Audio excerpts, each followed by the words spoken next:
Assalamualaikum guys, welcome back to my YouTube channel. So in this video I will tell you about important long questions of biology ninth class के board exams के लिए जो आपके long questions हैं वो कौन कौन से ऐसे क्वेश्चंस हैं जो बहुत ज़्यादा इंपॉर्टेंट हैं और कौन से ऐसे क्वेश्चंस हैं जो आपको लाजमी तौर पे याद करके जाने चाहिए। लाजमी तौर पे आपको उनकी प्रिपरेशन बहुत अच्छे तरीके से होनी चाहिए। So let's start the video. Firstly हम चैप्टर नंबर 1 से स्टार्ट करते हैं।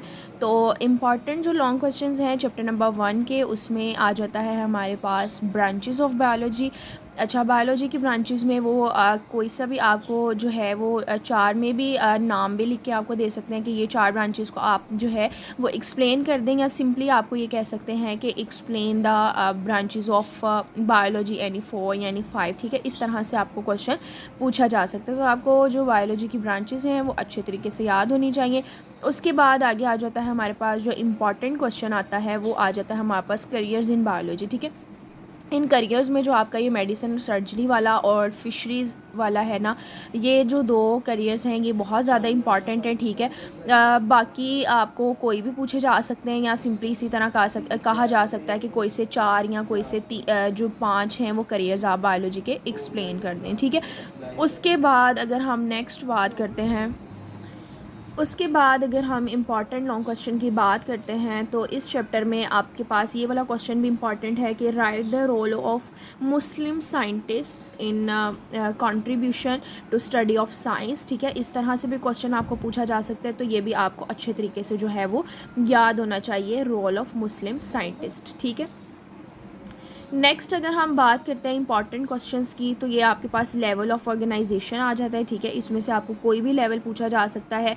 इसमें जो इम्पॉर्टेंट लेवल है ना वो आपके पास आता है organ and organ system level. This is very important for long question. ठीक है, उसके बाद अगर हम नेक्स्ट बात करते हैं तो फिर आपके पास ये जो ऑर्गेनाइजेशंस हैं, सेलुलर ऑर्गेनाइजेशंस। ठीक है, तो ये क्वेश्चन भी जो है वो इम्पॉर्टेंट है। इसमें आपको ये तीनों टाइप की जो है, कॉलोनियल टाइप हो गया, मल्टी सेलुलर ऑर्गेनाइजेशन हो गया, यूनिसेलुलर। ठीक है, तो ये आपको अच्छे तरीके से याद होना चाहिए। So this is all about the first chapter important long question. Now we will move towards the second chapter which is about the solving biological problems. अच्छा, इसके अंदर जो है वो मोस्टली आपके पास शॉर्ट क्वेश्चंस के लिहाज से ये ज़्यादा इंपॉर्टेंट है। इंशाल्लाह मैं शॉर्ट क्वेश्चंस जो इंपॉर्टेंट शॉर्ट क्वेश्चंस हैं उनकी भी वीडियो अपलोड करूँगी। Stay tune with my channel, subscribe for more videos. अच्छा, सेकंड चैप्टर में से अगर फॉर एग्जांपल इफ़ अगर लॉन्ग बनता भी है कोई, तो वो हम देख लेते हैं कि कौन सा बन सकता है। तो वो यही वाला जो क्वेश्चन है ना आपका, ये biological problems, hypothesis, deductions and experiments, इसके बारे में क्वेश्चन आ सकता है। ठीक है, कि आप किस तरह से एक प्रॉब्लम, बायोलॉजिकल प्रॉब्लम को सॉल्व कर सकते हैं। तो आपने ऑब्वियसली ये सारी चीज़ें शॉर्ट में तो याद की होंगी, तो इंशाल्लाह तो फिर आपने यही लॉन्ग क्वेश्चन में इसको लिख देना है। वैसे ऐसे इस चैप्टर में से शॉर्ट क्वेश्चंस ही पूछे जाते हैं, लॉन्ग के लिए ये चैप्टर इंपॉर्टेंट नहीं है। ठीक है, अच्छा, इसमें आपने ये जो एक थ्योरीज और लॉ वाला डिफरेंस है ना, ये भी बहुत अच्छे तरीके से शॉर्ट के लिए करना है। ठीक है, खैर आगे हम अगर मूव करते हैं नेक्स्ट चैप्टर पे, बायोडाइवर्सिटी। अच्छा, दिस चैप्टर जो है इसके अंदर से हम देखते हैं कि इंपॉर्टेंट लॉन्ग क्वेश्चंस हमारे पास कौन कौन से हैं। तो सबसे जो इसमें हमारे पास पहला इंपॉर्टेंट लॉन्ग क्वेश्चन है तो वो आ जाता है हमारे पास, ये किंगडम जो हमारे पास हैं, इसके अंदर आपको किंगडम्स में से कोई भी किंगडम क्लासिफिकेशन सिस्टम पूछा जा सकता है। वो 3 किंगडम पूछ सकते हैं, 5 किंगडम पूछे जा सकते हैं। ठीक है, लेकिन जो ज़्यादा इंपॉर्टेंट है ना वो आपके पास ये जो 5 किंगडम्स है ना, this is very important long question. ठीक है, अब इसमें से इसी तरह आपको जनरली पूछा जा सकता है कि एक्सप्लेन कर दें आप 5 किंगडम्स को। ठीक है, या फिर ऐसा भी हो सकता है कि आपको इन किंगडम्स के अंदर से आपको पूछा जा सकता है, जैसे यहाँ पे जो किंगडम प्रोटिस्टा है ये इंपॉर्टेंट है, किंगडम फंजाई। ठीक है, ये इंपॉर्टेंट है। इसमें आपको पूछा जा सकता है कि आप बता दें किंगडम प्रोटिस्टा और फंजाई को एक्सप्लेन कर दें। ठीक है, तो ये आपको अच्छी तरीके से याद होना चाहिए। आई सजेस्ट कि आप पाँचों के पाँचों किंगडम अच्छी तरह से याद कर लें। ठीक है, उसके बाद अगर हम नेक्स्ट इस चैप्टर में से लॉन्ग क्वेश्चन देखते हैं तो हमारे पास जो नेक्स्ट लॉन्ग क्वेश्चन आ जाता है वो आ जाता है हमारे पास डिफॉरेस्टेशन एंड ओवर हंटिंग के causes and effects. Causes and effects of deforestation, this is very important long question of this chapter, ठीक है, ये आपको लाजमी आना चाहिए। उसके बाद हमारे पास ये है जी स्टेप्स, हाँ, steps for the conservation of biodiversity. Yes, this is also the long question, ठीक है, बट नॉट मच इम्पॉर्टेंट। उसके बाद आगे आ जाता है endangered species in Pakistan, this is also the important long question, ठीक है। तो इसमें से जो इस चैप्टर में से जो सबसे ज़्यादा इंपॉर्टेंट क्वेश्चंस है ना लॉन्ग क्वेश्चन, तो वो वही वाले दो क्वेश्चंस हैं जो मैंने आपको बताया कि किंगडम 5 किंगडम्स वाला, और दूसरा आ जाता है हमारे पास effects and causes of deforestation and over hunting. इसके अलावा एक और यहाँ पे लॉन्ग क्वेश्चन है, वो आई थिंक मैंने स्किप कर दिया है, वो है हमारे पास इम्पॉर्टेंस ऑफ बायोडाइवर्सिटी। वो क्वेश्चन भी बहुत ज़्यादा इंपॉर्टेंट है लॉन्ग के हिसाब से, ठीक है, तो आपने वो भी अच्छे तरीके से करना है। इम्पॉर्टेंस ऑफ बायोडाइवर्सिटी कहाँ चला गया, this question is also very important, ठीक है। तो मोस्ट इंपॉर्टेंट क्वेश्चन की अगर हम बात करें तो उस चैप्टर में से 5 किंगडम वाला है, इंपॉर्टेंस ऑफ बायोडाइवर्सिटी वाला है, causes and effects of deforestation वाला है, ठीक है। उसके बाद अगर हम नेक्स्ट चैप्टर पे मूव करते हैं, चैप्टर नंबर 4, कि चैप्टर नंबर 4 में हमारे पास कौन से इंपॉर्टेंट लॉन्ग क्वेश्चन है। अच्छा, चैप्टर नंबर 4 में जो आपके जो सेलुलर स्ट्रक्चर्स एंड फंक्शंस है ना, यानी आपको किसी भी ऑर्गेनेली के बारे में पूछा जा सकते हैं, ठीक है। यहाँ पे स्टार्टिंग में जो सेलुलर स्ट्रक्चर्स हैं आपके पास सेल वॉल है, सेल मेम्ब्रेन है, ठीक है। इसके बाद आपके पास, अच्छा, ये जो सेल मेम्ब्रेन है ना, दिस इज़ वेरी इंपॉर्टेंट, ठीक है। इसके अंदर ये जो फ्लूइड मोज़ेक मॉडल के बारे में बताया हुआ है, ये आपको बहुत अच्छे तरीके से प्रिपेयर होना चाहिए, ठीक है। आपने ये लॉन्ग क्वेश्चन के लिहाज से बहुत अच्छी तरह से करना है, ठीक है। सेल वॉल भी और सेल मेम्ब्रेन भी, ठीक है। और अगर हम दोनों में से इंपॉर्टेंट देखें तो cell membrane is more important than cell wall. उसके बाद nucleus is very important long question of this chapter, ठीक है। इसकी आपको डायग्राम भी बहुत अच्छे तरीके से बनानी आनी चाहिए, ठीक है। उसके बाद आगे आ जाती है हमारे पास ऑर्गेनेलिज। माइटोकॉन्ड्रिया जो है वो भी इंपॉर्टेंट है। Plastids is very very important, ठीक है। इसकी जो सारी ऑर्गेनेलिज मैंने आपको बताई हैं उसमें सबसे ज़्यादा इंपॉर्टेंट हमारे पास प्लास्टिड्स है, माइटोकॉन्ड्रिया, फिर उसके बाद न्यूक्लियस है और सेल मेम्ब्रेन है, ठीक है। तो सबसे ज़्यादा अगर हम इंपॉर्टेंट देखें तो यहाँ पे हमारे पास प्लास्टिड है, ये आपने लाजमी तौर पर याद करके जाना, ठीक है। उसके बाद अगर हम नेक्स्ट बात करते हैं कि नेक्स्ट इस चैप्टर में से कौन सा इंपॉर्टेंट लॉन्ग क्वेश्चन है, तो ये आपको difference between prokaryotic and eukaryotic cells लाजमी तौर पर याद होना चाहिए कि प्रोक्रियोटिक और यूक्रियोटिक का डिफरेंस क्या है, ठीक है। तो ये आपने सारी चीज़ों में, मतलब उसका न्यूक्लियस का कैसे डिफरेंस है, अदर ऑर्गेनेलिज का डिफरेंस, साइज़ का, सेल वॉल का, तो कम से कम 5 से 6 डिफरेंस तो आपको लाजमी तौर पे याद होने चाहिए, ठीक है। उसके बाद अगर हम नेक्स्ट बात करते हैं तो इसमें एक आ जाता है हमारे पास डिफ्यूजन और osmosis. These are also the important long question, ठीक है। डिफ्यूजन आपने लॉन्ग क्वेश्चन के तौर पे याद करना है, इसमें से ऑस्मोसिस लॉन्ग क्वेश्चन के तौर पे याद करना है, ठीक है। उसके बाद इस चैप्टर में से इम्पॉर्टेंट जो लॉन्ग क्वेश्चन आता है हमारे पास वो आ जाता है जी, अच्छा, यहाँ पे ये जो एक आपका सोडियम पोटेशियम पंप वाला है ना, इसको आपने अच्छी तरह से कॉन्सेप्ट ले लेना है, इसको शॉर्ट क्वेश्चन में भी पूछा जा सकता है, ठीक है। खैर आगे नेक्स्ट अगर हम बात करते हैं, नेक्स्ट जो प्लांट टिश्यूज़ वाला पोर्शन है ना, इसमें से जो आपका जाइलम और फ्लोइम वाला टिश्यूज़ है ना, that's this xylem tissue and phloem tissue, ठीक है। This is very very important long question, ठीक है। तो ये भी आपने बहुत अच्छे तरीके से प्रिपेयर करना है। Next we will move towards the chapter number 5 which is about cell cycle. अच्छा, चैप्टर नंबर 5 में से जो हमारे पास इंपॉर्टेंट लॉन्ग क्वेश्चन बनते हैं वो ऑब्वियसली माइटोसिस म्योसिस, ये मेन इसके दो ही टॉपिक्स हैं एक्चुअली में। यहाँ पे जो आपकी प्रोफेज़ है ना, this is important long question, ठीक है। प्रोफेज़ के बारे में आपको पूछा जा सकता है। उसके बाद ये जो साइटोकाइनेसिस है और हाँ जी, साइटोकाइनेसिस, इसके बारे में पूछा जा सकता है, ठीक है। और सबसे इंपॉर्टेंट जो इसमें से है वो है सिग्निफिकेंस ऑफ माइटोसिस, ठीक है। सिग्निफिकेंस ऑफ माइटोसिस के बारे में आपको लॉन्ग क्वेश्चन पूछा जा सकता है, ठीक है। ये आपने बहुत अच्छी तरीके से याद करना है, ठीक है। सिग्निफिकेंस ऑफ माइटोसिस आपको बहुत अच्छी तरह से याद होना चाहिए और सिग्निफिकेंस ऑफ मियोसिस भी बहुत अच्छी तरह से याद होना चाहिए। दोनों ये जो इंपॉर्टेंट लॉन्ग क्वेश्चन है। उसके बाद अगर हम सेकंड इंपॉर्टेंट की बात करें तो वो प्रोफेज ही बनता है, ठीक है। उसके बाद ये जो लास्ट पे आपके पास आता है ना, ये देखिए, ये सिग्निफिकेंस ऑफ मियोसिस, ये भी आपने बहुत अच्छी तरह से करना है, ठीक है। ये this is the significance of meiosis.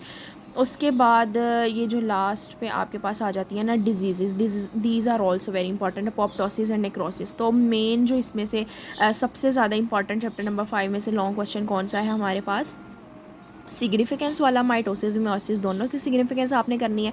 उसके बाद दोनों की प्रोफेसिस अच्छी तरह से करनी है और फिर आपने ये डिजीज़ बहुत अच्छे तरीके से करनी है, ठीक है। और डिजीज़ तो आई सजेस्ट कि आपने बहुत ज़्यादा अच्छी तरह से करनी है।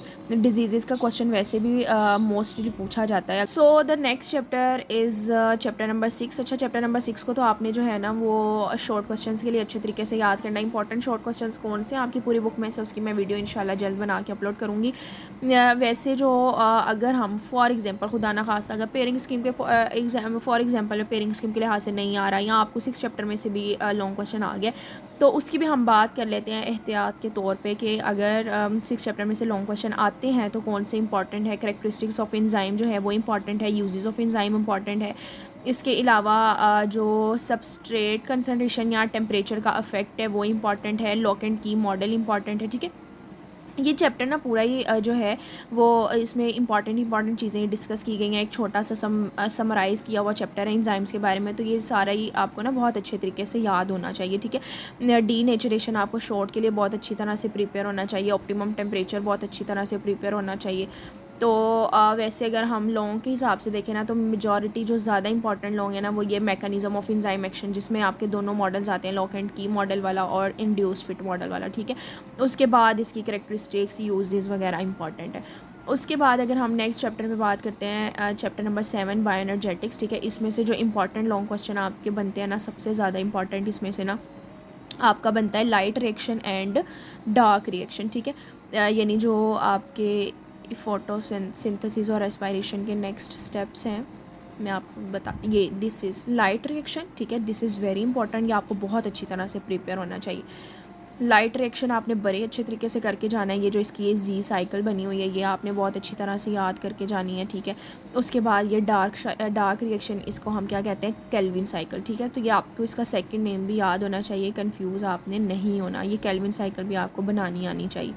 ये 2 क्वेश्चन इस चैप्टर के बहुत ज़्यादा इंपॉर्टेंट है। इसके अलावा जो आपके लिमिटिंग फैक्टर्स हैं फोटोसिंथेसिस में, this is also very important long question, ठीक है। उसके बाद अगर हम नेक्स्ट बात करते हैं तो ये तो सारा प्रैक्टिकल वर्क है, ठीक है। इसके बाद अगर हम देखते हैं तो एरोबिक और एनारोबिक रेस्पिरेशन है, ठीक है। इसमें से भी जो इम्पॉर्टेंस ऑफ फर्मेंटेशन है ना ये इंपॉर्टेंट है, ठीक है। ये दिस इम्पॉर्टेंस ऑफ फर्मेंटेशन। उसके बाद mechanism of respiration, this is important. इसके अंदर आपको glycolysis, Krebs cycle, electron transport chain, ये तीनों बहुत अच्छी तरह से आना चाहिए। और ये जो आपका एक फ्लो चार्ट सा बना हुआ है ये बहुत अच्छी तरह से आपको याद होना चाहिए। So this is all about the chapter number 7, ठीक है। ये बहुत अच्छे तरीके से आपने करना है, ठीक है। 7 चैप्टर इंपॉर्टेंट है, बड़ी अच्छी तरह से आपको ये सारा याद होना चाहिए। आगे आ जाता है न्यूट्रिशन। न्यूट्रिशन जो है इसमें से हम देख लेते हैं कि हमारे पास इंपॉर्टेंट लॉन्ग क्वेश्चन कौन सा है। तो इसमें जो आपका एक रोल है ना कैल्शियम का, let me find out this role of calcium and iron, this is very very important long question, ये आपने बहुत अच्छी तरह से याद करना है। उसके बाद अगर हम देखते हैं इम्पॉर्टेंट लॉन्ग क्वेश्चन इस चैप्टर का, तो वो आ जाता है हमारे पास effects of water and dietary fibre, this is very important long question, ये आपने बड़ी अच्छी तरह से याद करना है, ठीक है। उसके बाद problems related to nutrition, malnutrition आपको बहुत अच्छे तरीके से आना चाहिए। This is also very very important long question, ये आपको जो डिजीज़ है ना इसकी ये तो बहुत अच्छी तरह से प्रिपेयर होनी चाहिए, ठीक है बच्चों। अक्सर ना जो डिजीज़ वाले क्वेश्चन होते हैं ना वो अक्सर पूछ लिए जाते हैं, इंपॉर्टेंट होते हैं। लॉन्ग में नहीं पूछे जा रहे तो शॉर्ट में तो मस्ट पूछे जाएंगे, ठीक है। तो आपने ये लॉन्ग के लिहाज से भी बड़े अच्छे तरीके से ये सारा करना है, ठीक है। अभी तक मैंने आपको 8 चैप्टर में से बता दिया। एक आका हो गया role of calcium and iron, ठीक है। उसके बाद आपके पास ये आ गया अफेक्ट्स ऑफ वो कॉजेज़ एंड इफेक्ट्स थे डाइटरी फाइबर के, वो आ गया, ठीक है। Affects of water and dietary fibre. और उसके बाद आपके पास जो इम्पॉर्टेंट लॉन्ग क्वेश्चन था वो आ गया था हमारे पास ये वाला मिनरल डेफिशिएंसी वाला, माल न्यूट्रिशन वाला, ठीक है। यानी माल न्यूट्रिशन से आपको क्या अफेक्ट्स हैं, कॉजेज़ हैं, ठीक है, वो हो गया। उसके बाद इस चैप्टर में से उसके बाद ना ये जो आपकी ऑरल कैविटी में या उसके बाद जो डाइजेशन है, स्टमक डाइजेशन, ये स्टमक वाला इंपॉर्टेंट लॉन्ग क्वेश्चन है, ठीक है। ये भी आपने अच्छी तरह से करना है। लार्ज इंटेस्टाइन का पूछा जा सकता है आपसे, और उससे भी ज़्यादा इंपॉर्टेंट आ जाता है role of liver. This is very very very important long question of this chapter, ठीक है। इस चैप्टर में से ये आपको बहुत ज़्यादा अच्छी तरह से याद होना चाहिए। उसके बाद डायरिया, और ये जो आपकी डिजीज़ मस्ट है, कॉन्स्टिपेशन हो गया, अल्सर हो गया, डिजीज़ तो मस्ट है ना, ये तो आपने छोड़नी ही नहीं है। ना शॉर्ट के लिए उसको स्किप करें, ना ही लॉन्ग के लिए स्किप करें। ये मैं आपको एक टिप बता रही हूँ, एक ट्रिक है कि बोर्ड एग्ज़ाम में ख़ुसूसन बायोलॉजी में आपने जो जितनी भी डिजीज़ हैं ना, उनको तो बिल्कुल भी स्किप आउट नहीं करना। जितनी भी डिजीज़ हैं उनको आपने शॉर्ट के लिए भी लॉन्ग के लिए भी अच्छी तरह से प्रिपेयर करनी है, ठीक है। तो ये हो गए जी इस चैप्टर के लॉन्ग क्वेश्चंस, ठीक है। इसमें सबसे ज़्यादा इंपॉर्टेंट हमारे पास ना लिवर है, ठीक है। लिवर के बाद ये डिजीज़ हैं, और उसके बाद जो बाकी भी मैंने आपको सारे लॉन्ग क्वेश्चन बताए हैं वो इंपॉर्टेंट है, ठीक है। ये अच्छे तरीके से आपने याद करके जाने हैं। नेक्स्ट ट्रांसपोर्ट आ जाता है 9th चैप्टर। 9 चैप्टर में से हमारे पास जो इंपॉर्टेंट लॉन्ग क्वेश्चंस हैं वो हमारे पास कौन से हैं वो हम देखते हैं। एक तो ये आ जाता है opening and closing of stomata, ठीक है। Opening and closing of stomata is very important long question of this chapter, ठीक है। ये आपने बड़ी अच्छी तरह से याद करना। उसके बाद आगे आ जाता है factors affecting the rate of transpiration. This is also very very important long question. ये आपको फैक्टर्स बहुत अच्छी तरह से प्रिपेयर होने चाहिए। उसके बाद हमारे पास जो long question significance of transpiration है, ये भी आपको अच्छी तरह से प्रिपेयर होना चाहिए। नेक्स्ट आ जाता है हमारे पास ट्रांसपोर्ट जो ह्यूमन के अंदर है ना, इसमें हमारे पास इंपॉर्टेंट लॉन्ग क्वेश्चन कौन, ये वाइट ब्लड सेल्स जो है ल्यूकोसाइट्स, ये आपको अच्छी तरह से याद होना चाहिए, ठीक है। उसके बाद जो ब्लड के डिसऑर्डर्स हैं, these are very important. Leukaemia, blood cancer and thalassaemia, these two are very very important, ठीक है। उसके बाद human heart, this is very much important. इस चैप्टर का सबसे इम्पॉर्टेंट क्वेश्चन क्या है हमारे पास, ह्यूमन हार्ट। इसमें आपको ह्यूमन हार्ट की जो डायग्राम है वो भी पूछी जा सकती है। ज़रूरी नहीं कि वो आपको थ्योरी में पूछें हार्ट के बारे में, वो आपसे क्या ये भी कह सकते हैं कि आप लेबल्ड डायग्राम ड्रॉ कर दें हार्ट की।